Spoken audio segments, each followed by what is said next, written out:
All right. Turn that on and haha. Yeah, good morning, class. You know, with my microphone on, I'm probably 30 or 40% louder in the room.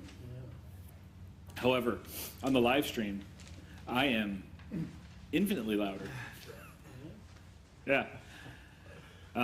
You know, unless people are reading the subtitles or my lips. Bad lip reading. Yeah, there's a good one of Yoda singing about seagulls. That's a good one. Yeah, you gotta check that one out. How did we get here already? Let's start over. Good morning, class. Good morning. We are studying the book of Ecclesiastes. We are up to, if you can believe it, chapter 9 out of 12, which by my math is about 2/3. It's about 2/3. Yeah. I would say it's even 3/4. Maybe, could be. We might be hovering somewhere close to 75%. Could be. 6/16. Jim, this is your last warning. Sorry. All right, so we are, as we always do, until you guys just rip these answers off the tip of your tongue, I'm gonna keep doing this. So let's review. Ecclesiastes, who's the author? Solomon. And what is Solomon known for? Wisdom, yeah. What was his job? He was king of? Yeah, well, king of Israel, right? Who was his father? David. Oh, you guys are doing good today. I challenged you, and you're rising to the occasion. So his dad was David, and which of his sons becomes king after him? This is not review. This is just a quiz. There's two of them. Ah, very good. Yeah. Now, if my memory serves right, it's Rehoboam and Jeroboam, but that's not so important. What is important is, yes, there are two, because the kingdom splits and is divided and doesn't ever really come back together. At least, you know, until Christ returns and unites all God's people together. That's where Judea and Samaria. Yeah. They go into exile separately, but they both wind up in exile anyways. All right, so before Solomon becomes king, he has a conversation with God. And God says to Solomon, ask me what you want. It could be long life, it could be wealth. You ask and I'll give it to you. What did Solomon ask for? wisdom. Why? He didn't feel comfortable in being able to be king. Right, yeah. He was like, being king is too big a job for me. I need your wisdom if I'm going to rule over these people. So, this is a moment of high humility, right? And correspondingly, I would also say high wisdom. And those two things actually go hand in hand. One of the, I think the good dividing lines between wisdom and intelligence, maybe, is that I don't think there is such a thing as wisdom without humility. You might have high intelligence. You might be both wise and intelligent, right? But I don't think you could have deep wisdom without also being humble. Well, that kind of makes sense because if you thought you knew everything, if you weren't humble and you thought you knew everything already. Yeah, so there's a thing that that I've told to my son on more than one occasion, and I think it's pithy. And you know, I'm a professional talker, so I like to think in terms of phrases sometimes. And the one that I shared with him was this: you can't learn what you already know. Now, if you think you already know, then that's like, yeah, of course, right? But no, the point here actually is that as soon as you think you know it, you've stopped learning, right? So you can't learn what you already know. Solomon, my contention in teaching this class to you is that Solomon was probably at peak wisdom when he's praying that prayer. But God says, yes, I will grant you wisdom. And because you asked for wisdom, which your heart is in the right place, right? Because you asked for wisdom, I will give you also wealth. I will also give you a long life. I will give you peace and prosperity. During the reign of Solomon, how is the nation of Israel doing? They do very well, right? During the time of David's reign, there's a lot of warfare. David's a cool role model, I think, for a lot of modern men today, you know, because he's a king, he's a warrior, he's a poet. You know, he's the complete package, man, right? Solomon doesn't have to go through all that warfare and stuff. He still does have a poetic bent like his father did, but he gets to rule through a time of peace. And in fact, the nations of the world seem to be coming to Solomon to see what all the hubbub is about, and not in a jealous kind of way. They send homage. The Queen of Sheba comes and watches him hold court. It's a whole thing, you know? So, from a worldly standpoint, Solomon's career is about as good as it gets, you know? He is basically successful in everything. And from a worldly standpoint, the kingdom of Israel flourishes. What about from a spiritual standpoint? How does Israel do under King Solomon? I think the ebb and flow that people's spirituality somehow attaches to the king. Because it feels like this. Yeah, it is in fact the case that we often see that the heart of the king impacts the whole nation. You know, it is a rare thing, I think, that the king is like, I'm going to be unfaithful to God, and the people are like, no, you're not. But it's frequently the case that the king's like, yeah, God, whatever. And the people are like, yeah, okay. Or the king is like, guys, we need to turn back to God. And the people are like, oh, yeah, okay. He did build the temple, right? So Yeah, so early in his reign, he builds a temple to the Lord. Something that David wanted to do, but that because of all the blood on his hands, God was like, you're not the right guy to do this. And I think that might have more to do with how it looked to the other nations, right? It's like, well, this guy then whooped us, and then he built a temple to his God. Well, they might have some kind of feelings about that temple. The Bible doesn't say this explicitly, but this is what I think. So he let Solomon build the temple. And when Solomon dedicates the temple, one of the significant things is that he says, you know, oh Lord, you know, hear the prayers of your people when they pray to this temple. And when the stranger and the foreigner and the alien come, and they pray at this place toward your presence, hear and answer their prayers too, that they may know that you're the Lord. So that's cool. That's great, right? Seems to be a high point in the spiritual life of Israel. And then as Solomon's reign progresses, he builds a lot of other stuff too, right?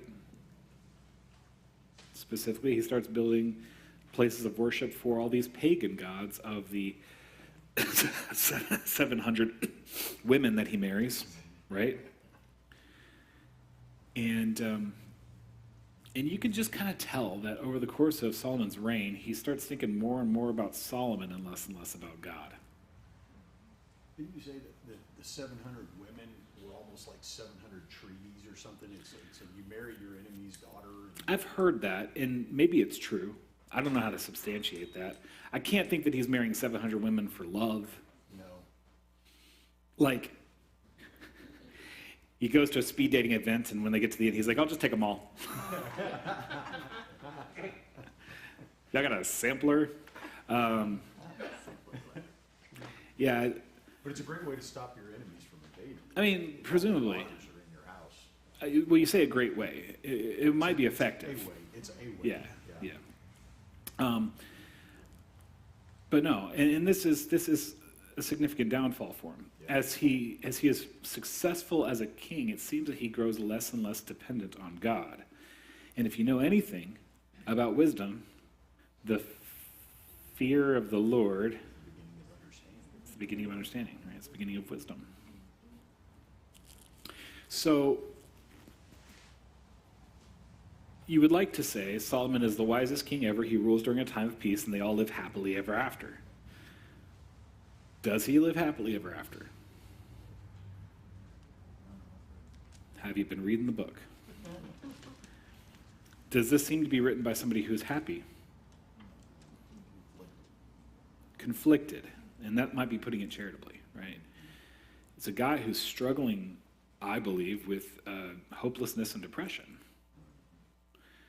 Well, what does he have to be depressed about? He's got everything. And you know we say the same thing about the rich and powerful today. It's like, well, why are they complaining? I could use a little bit of what they got.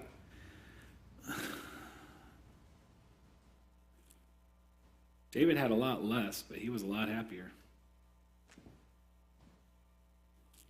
So Solomon is reaching the end of his life, and he sits down to reflect back on what he's learned. And he's starting to discover what we all have been told. We all know this intellectually, and yet it's so hard to get it to sink into our hearts. Everything in this world is temporary. And none of it will really fulfill you. Especially if you stop and really spend some time thinking about it. Like, I think the people who are most fulfilled by the people of this world are the people who can live shallowly, right? In fact, sometimes in here, Solomon sort of approaches that. He's kind of like, is it better to be wise or a fool? I don't know. Being wise makes you sad, and being a fool, well, you're a fool, but at least you can kind of enjoy things. So Solomon's struggling with this. It all seems meaningless. He's done everything. He's done wealth. He's done pleasure. He's done philanthropy. He's done wisdom. He's chased it all down, and none of it worked, at least for very long. If you haven't done so already, I would commend to you. It's pretty short, and y'all are all really smart. Y'all can handle this. Plus, it's way, way in the public domain, so you can get it for free. Read Plato's Apology. This is about Socrates going on trial for corrupting the youth and all that kind of stuff. And maybe those charges are good. I don't know. But Plato's Apology, what he says, so Plato writes about the trial of Socrates.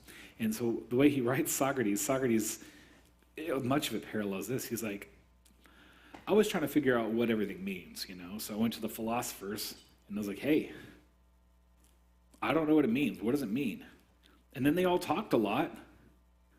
Like they think they know what it means, but as I was listening, I realized they didn't know anything. But they think they do. I know that I don't know anything.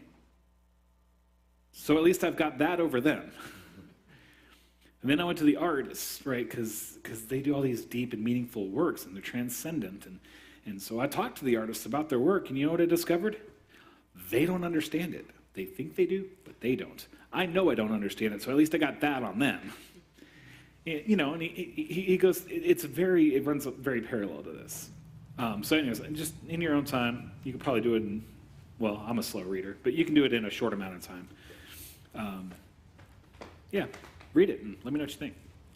Okay, so Solomon's reaching this tail end of his life. He's reflecting back on it all. And then he sets up a contrast throughout the book with a refrain. There's a couple refrains. One is meaningless or vanity. He uses that phrase a lot. The other thing he uses a lot is he talks about everything under the sun. And the only sort of hopefulness you get, and the encouragements you get out of the book, are those moments when he stops looking under the sun and he lifts his eyes to what's transcendent and to what's eternal. I'll drop this thought on you guys real quickly, because I think it's a little bit philosophical, but again, y'all are smart, y'all can handle this stuff. As modern people, what we tend to think about as factual are things like math and science, right? But actually, those are both very, very abstracted things. Why does 1 + 1 = 2? If I do it tomorrow, will it still be true? It's a law. It's a mathematical law. But why? How do you know that every time you add 1 and 1, you'll get 2? Well, what we've done is we've observed that every time so far, it always has. And with such consistency and reliability that we can just assume it always will. Right? When it comes to science, all science, it begins with observation. But we also know that we're fallible and limited, and our observations are limited. And from those observations, we make hypotheses that are guesses, right? Now, they're informed guesses, but we're still employing our reason to get there. So when Newton lays out these laws, I mean, they become accepted as laws of physics. And everything seems to work by them all the time. We're like, yeah, obviously that's how it works. And then quantum physics comes along and it's like, I know it kind of looks like that, but that's not actually how it works. You can keep working under those principles and you'll get the good results you always got, but there's actually something else going on here. All of human endeavor is still limited. And you'll never arrive at concrete, absolute, unshakable truth through human endeavor. You can't. Even if 1 + 1 is still reliably 2, right? The only place to get absolute truth and unshakable, infallible, and eternal truth is for somebody who is infallible and eternal to tell it to you. Right? So this is the power of God's word. This is the importance of revelation. And this is, again, why it's so important that we don't just look under the sun.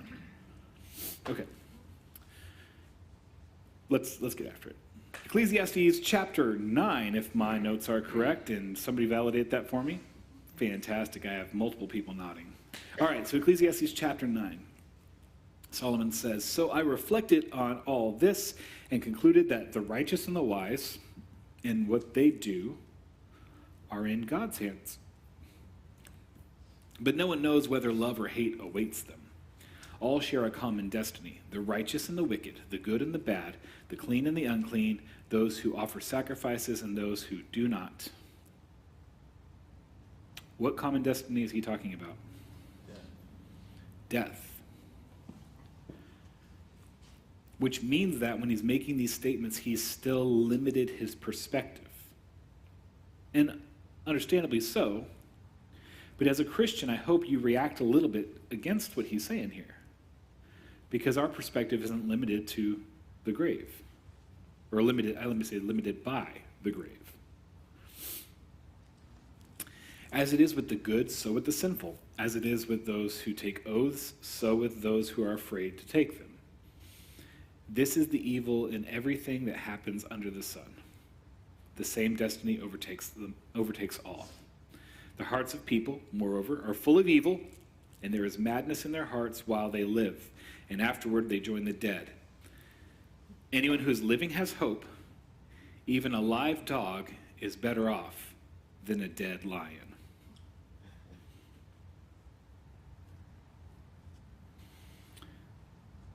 I'm going to ask you, does this sound like the perspective of someone who is spiritual or someone who is material?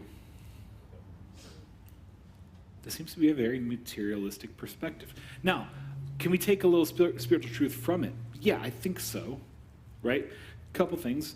And I can spiritualize this here in a minute too, which maybe we will. But there is something about the evangelical impulse here, right? So, well, at least while somebody's alive, there's still hope, you know? So there's plenty of people walking around today who need to know about Jesus. Solomon's not thinking about Jesus, and he's not gonna, okay? But there are plenty of people who need to know about Jesus. They have today, and they might not have tomorrow, right? You can apply this to your own life, right?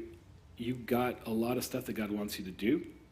You have today. You might not have tomorrow. Let's make good use of today. I don't think that's what Solomon's saying, though, right? Because you're going to read in the next several verses that everything in this life is meaningless, and I think he's just wrong. I mean, I think you can come up with some reasons that perspective is valid, but again, remember, this is not a book of prophetic oracle. This is not like when Isaiah says words that God put in his mouth. This is a book of a guy who's struggling after having lived a life of walking away from God and realizing that maybe there's still time for repentance, you know, or at least a cautionary word for the people who come behind him. It's a little bit like, oh gosh, what's his name? Marley. No, not Bob Marley, not Ziggy Marley. Jacob Marley. Thank you. Yeah, in a Christmas Carol, where he was like, "It's too late for me. Maybe it's not too late for you." Yeah. All right. If we want to spiritualize this, and I think it would be fine to do so, but just understand this is not what Solomon's saying. Better a live dog than a dead lion. We could take that and apply it to a kingdom perspective on living. Better to be someone who lives eternally humbly than somebody who dies eternally in their own greatness. I don't think that's what Solomon's saying. I mean, I think that is a good Christian way to look at it. Like, it is better to be a servant in God's house, right? All right. Verse 3. This is the evil in everything that happens under the sun. The same destiny overtakes all. The hearts of people, moreover, are full of evil, and there is madness in their hearts while they live, and afterward they join the dead. Anyone who is among the living has hope. We heard that. So verse 5. For the living know that they will die, but the dead know nothing. They have no further reward, and even their name is forgotten. Their love, their hate, and their jealousy have long since vanished. Never again will they have a part in anything that happens under the sun. Now again, this seems like it's a perspective that's limited by mortal life. And for Solomon, it might be. Now with that in mind, I want you to think about how Jesus talks about the righteous acts of the Pharisees. Okay? So when he says, when you pray, don't pray like they do, looking for all the approval of man. I tell you, they have their reward in full. When you fast, don't do it like they do, putting on a big show of how dirty and miserable they are, so that people will see it and be amazed by them. I tell you, they have their reward in full. When you give to the poor, don't do it like they do, with trumpets and lots of noise and announcing all their philanthropy. I tell you, they have their reward in full. What is Jesus saying in this passage? What reward are they looking for?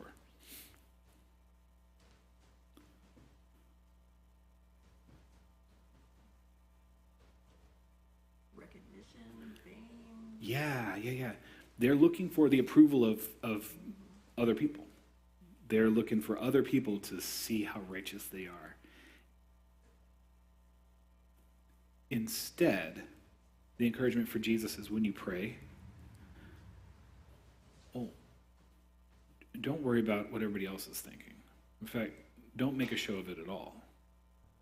Just go talk to your Heavenly Father. When you fast, clean yourself up. Don't let people know you're fasting, because it's really between you and God what you're doing there. When you give to the poor, do it on the sly, so that people don't give you credit for how generous you are. It's just between you and them and you and God, right? Later on, Jesus will say, when you gave to the poor, you're really giving to me, right? Do it that way, because your hope is not the reward that people will give, which is great today and gone when you hit the end of your life. Rather, do it in such a way that your reward doesn't come today, but rather that it's stored up for you in heaven where you can't lose it. So, with that in mind, let's reread this passage. The living know that they will die, but the dead know nothing. They have no further reward. Even their name is forgotten. Their love, their hate, and their jealousy have long since vanished.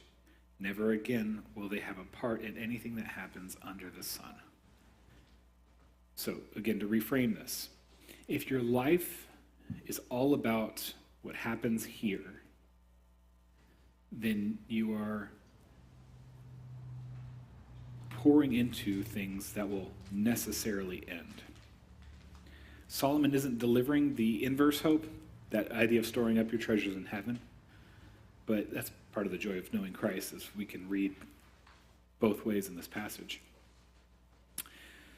Verse 7, go get your food with gladness and drink your wine with a joyful heart, for God has already approved of what you do. Always be clothed in white, always anoint your head with oil. Enjoy life with your wife, whom you love. Bro, imagine writing that line with 700 women over there. Enjoy your life with your wife that you love. You know which one of you I'm talking about. And then they all just have a big fist fight, right? Enjoy your life with your wife whom you love. All the days of this meaningless life that God has given you under the sun. All your meaningless days. For this is your lot in life, and in your toilsome labor under the sun. Whatever your hand finds, let's do that, and then we'll do verse 10. So he's pretty upfront about it, right? This life is meaningless. And I ask you, is it? Is life meaningless? I mean, it's kind of purposeless if you're just going to go to the grave, have a transcendent perspective. Yeah. So what Emmanuel's saying, if you couldn't hear, is that he said, it is meaningless, it's purposeless, if your life ends with the grave. And I think this is an important note for us Christians, right? Again, we're going to contrast our perspective, our post-Easter perspective, right, against Solomon, where he's at, where he spent his whole life just immersed in this world and everything under the sun. For us, these days are meaningful. Christians have this sort of dichotomous perspective on this life, right? Is this life meaningful? Yes. And so should we live the best life that we can here and now? What do you mean by best?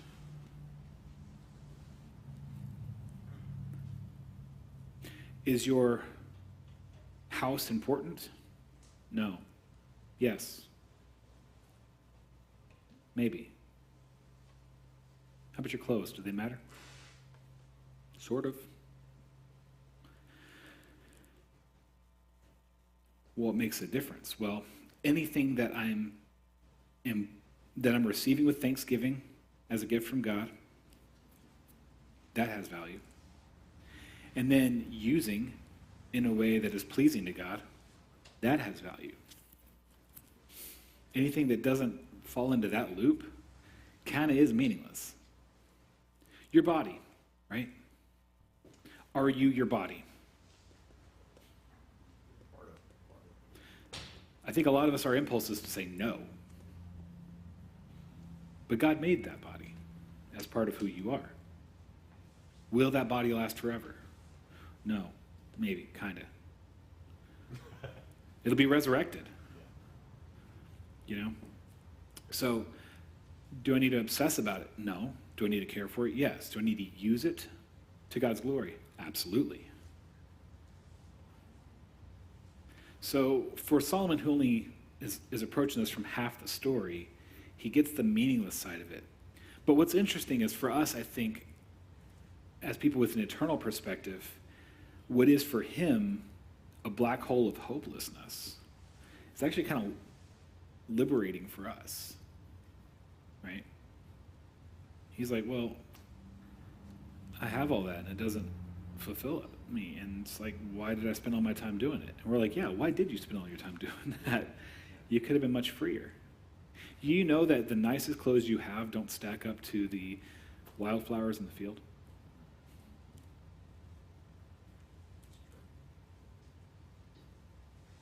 So he had not received any sort of prophetic messianic message about what was coming in the future at this point. Well, I mean, Israel has, right? The promise of the Messiah goes back all the way to Adam and Eve. Yeah. And certainly through Abraham, right? It's baked into the law given by Moses, if you know how to read it. But it seems like he spent most of his life not there.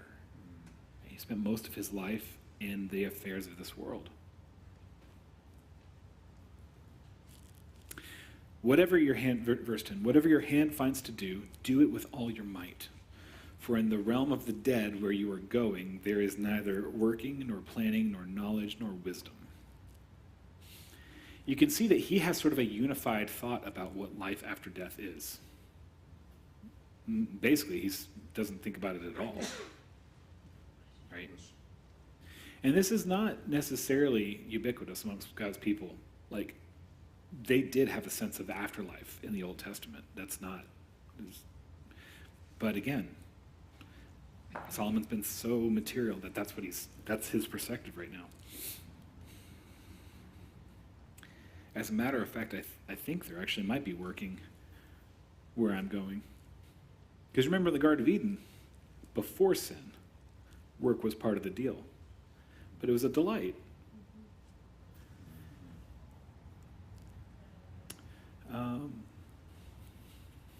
I have seen something else under the sun.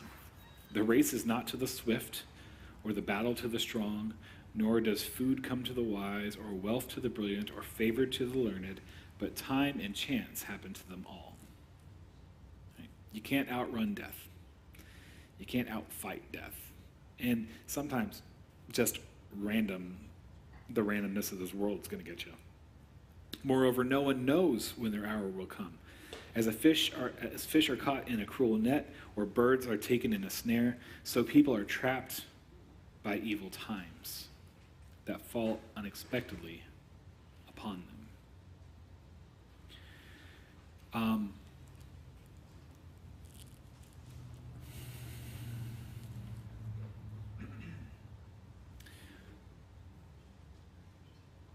I think we can relate to these words in a lot of ways.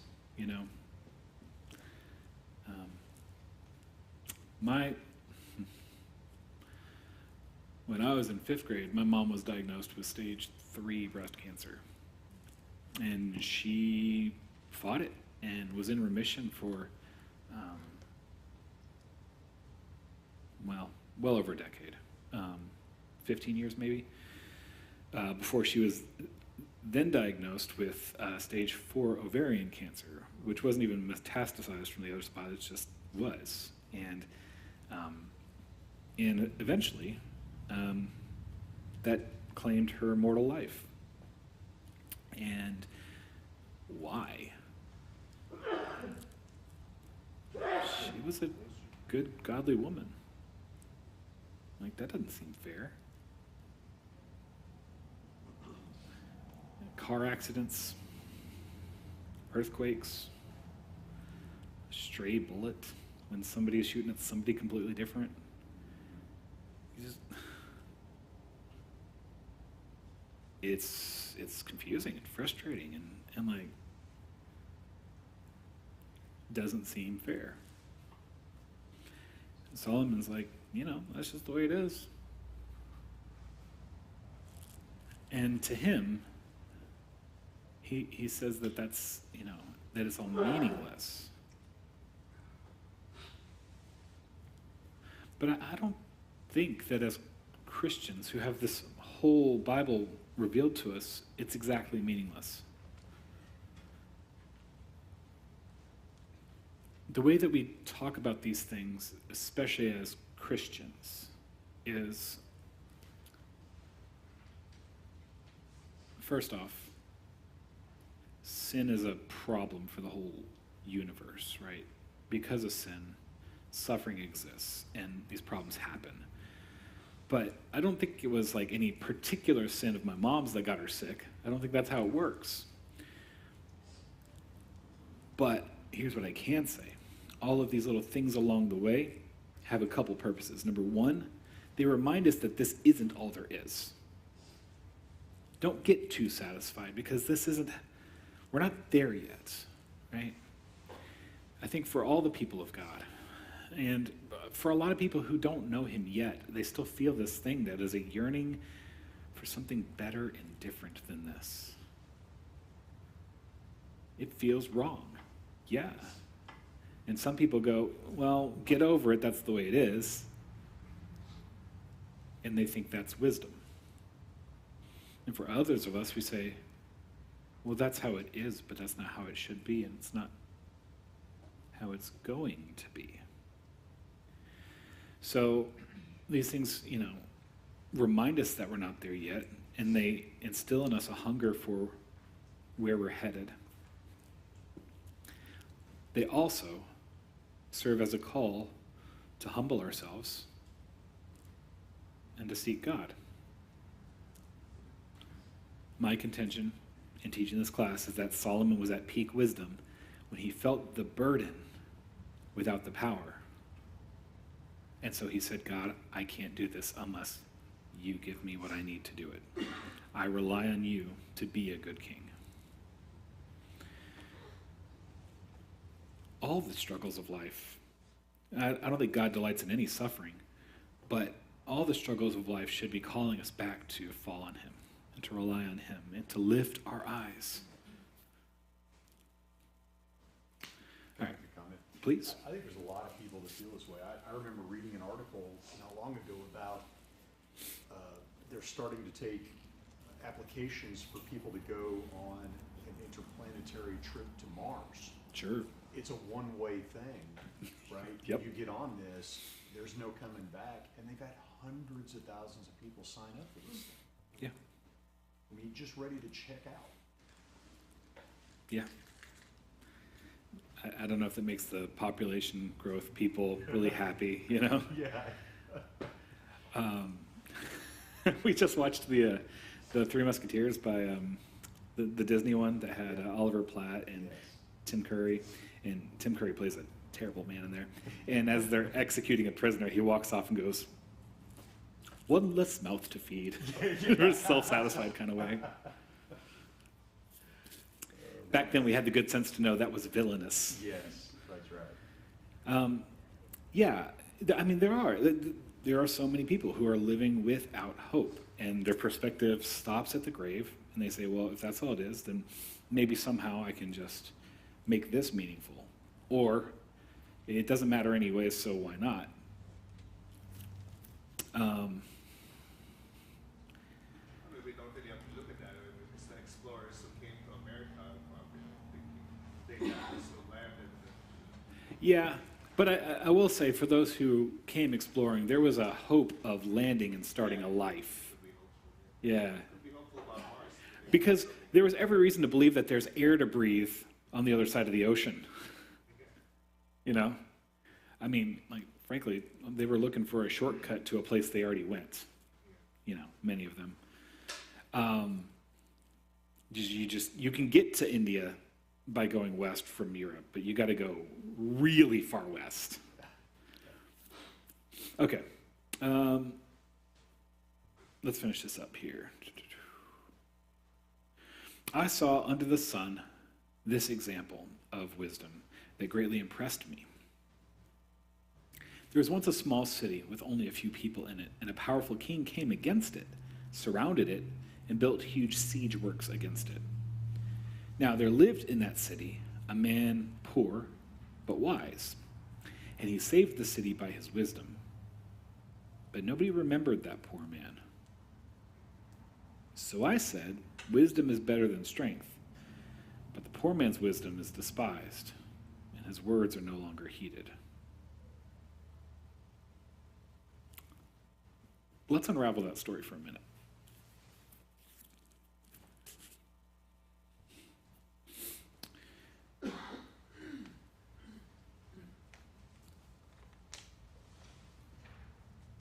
We don't know hardly any of the motivations or players in the story at all. It's very bare bones. By the way, SiegeWorks, do you guys know what SiegeWorks would be? I don't know exactly what they looked like in the ancient world. In a more modern context, picture catapults and trebuchets and stuff like that, or the towers on wheels that get pulled up next to a wall so that people can climb and get over the wall. The idea of SiegeWorks is they're ways of breaking down protective walls. I'm not going to bore you guys with ancient warfare. Some of y'all would be into that, but maybe that's not the best use of our time here. Well, but the idea here is that there is a city. It's not a terribly strong city, but they do have some fortifications. And this army comes against them, and it should be a slam dunk. But somewhere in that city, there's a man who's poor, but wise. And the fact that there's a man who is both poor and wise ought to be an indicator to you of something. And so in their time of need, he speaks up, and they do what he says, and it works, and the city is saved. And then, when peace returns, they make him their chief, right? They continue to listen to his wisdom, right? No, because he's poor, and who cares? There's some weird quirks of human nature that are being born out here. Like, first off, if he was wise and saved the city, you'd think that he would deserve some sort of a reward, right? Maybe he could be elevated out of his poverty or something. Or maybe the folks who heeded his advice and saved would be interested in seeking his advice again in the future. But no. People don't listen to him anymore. And I think it's because when they felt desperate, they were open. But generally, we tend to listen to the people who are what we want to be. You know?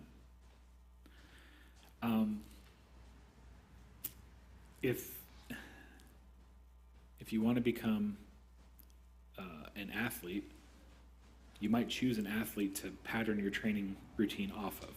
You might read the books that they write or listen to the interviews that they do. You might study what they do. You do it, right? If you want to be a musician, if you want to be a blues guitarist, you might go listen to some Muddy Waters or some Eric Clapton or whatever and study what they do. Some Steve Ray Vaughan, study what they do, and Don't then buy a banjo. just.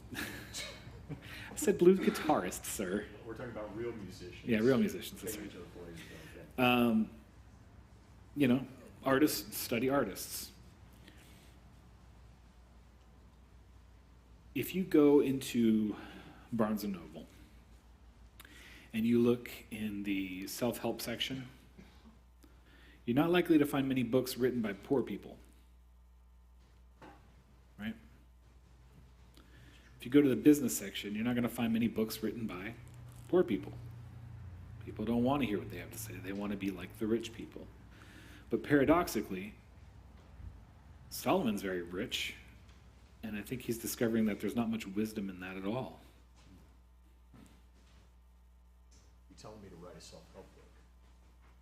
Because I've got the poor thing covered. I just don't have a book yet. I need to work on my wisdom a little bit. I would suggest that if you're seeking help for yourself, then read the book we've been studying. Let's finish up this chapter, 17. So he's going to put a button on the story, right?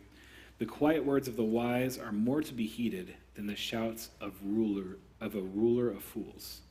Wisdom is better than weapons of war, but one sinner destroys much good.